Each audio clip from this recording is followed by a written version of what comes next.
எல்லாருக்கும் வணக்கம். Cheese kitchen click பண்ணதுக்கு ரொம்ப நன்றி. எஸ், இன்னைக்கு தக்காளியில் அல்வா செஞ்சு சாப்பிட போகிறோம். எஸ், 2 தக்காளி போதும் இந்த தக்காளி அல்வாவுக்கு. அவ்வளோ ஈஸியாக செய்கிற அல்வா இது. ரொம்ப கிண்டணும் பண்ணணும்லாம் அவசியமே இல்லை. ரொம்ப ஈஸியாக அவ்வளோ டேஸ்டியாக இருக்கும். தக்காளியில் அல்வா எவ்வளோ டேஸ்ட்டாக இருக்குமா அப்படின்ற அளவுக்கு ரொம்ப டேஸ்டியாக இருக்கும். ஸோ கண்டிப்பாக ட்ரை பண்ணி பாருங்கள். இதை நான் எப்படி செஞ்சேன்னு பார்க்கணும் முறை மறக்காம சீஸ் கிச்சனுக்கு சப்ஸ்கிரைப் பண்ணுங்கள், லைக் பண்ணுங்கள். உங்கள் நண்பர்களுக்கும் தக்காளி அல்வா வீடியோவை ஷேர் பண்ணி விடுங்க. சொல்லுவாங்க வீடியோக்குள்ளே போகலாம். ஸோ தக்காளி அல்வாவுக்கு வந்து நான் தக்காளி எடுத்திருக்கேன். இதை வந்து இப்போ நான் வந்து நல்லா மையாக அரைக்க போகிறேன்.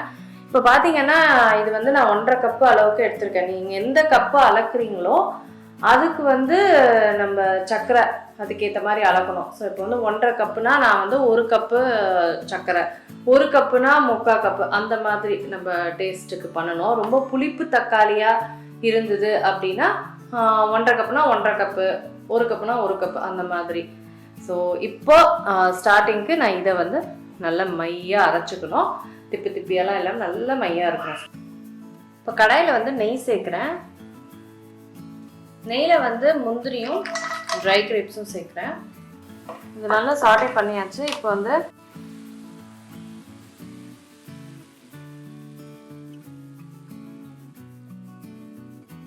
இந்த தக்காளி வந்து இப்போ நம்ம நெய்யில் வந்து நல்லா திக்கார் வரைக்கும் குக் ஆகணும். அது வரைக்கும் குக் ஆனால் தான் இந்த புளிப்பு அதெல்லாம் போகும். அதுக்கப்புறம் தான் நம்ம வந்து சர்க்கரை சேர்க்கணும். ஸோ இதுக்கு நம்ம குக் பண்ண விட்டுடலாம். ஸோ ஒரு 10 நிமிஷம் ஆயிருக்கு. நல்லாவே திக்காக இருக்குது.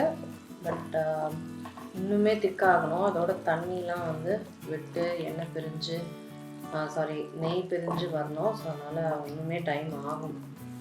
ஸோ தண்ணிலாம் பாருங்கள் நல்லா போய் நல்லா திக்காகிடுச்சு. பார்த்தீங்களா, எண்ணெய்லாம் நெய் பிரிஞ்சு நல்லா திக்காகிடுச்சு.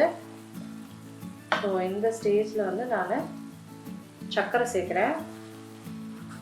சர்க்கரை வந்து ஃபஸ்ட்டு நான் 3/4 சேர்க்குறேன். அதுக்கப்புறம் தேவைப்பட்டால் நான் இன்னும் கொஞ்சம் சேர்ப்பேன்.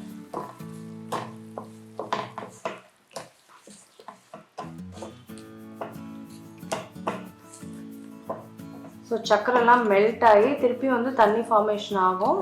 ஸோ நல்லா திக்காகி அல்வா பதத்தில் வர வரைக்கும் நம்ம இதை வந்து குக் பண்ணுவோம். எனக்கு வந்து சர்க்கரை பத்தலை. ஸோ நான் வந்து இன்னும் கொஞ்சம் சேர்த்துக்கிறேன். ஸோ 1.5 கப்பு தக்காளிக்கு 1 கப்பு நான் சொன்ன மாதிரியே வந்து கரெக்டாக இருக்கு.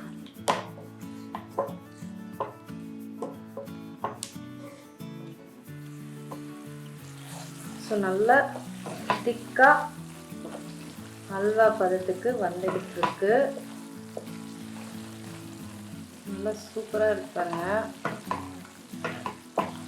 ரொம்ப டேஸ்டாக இருக்கும்.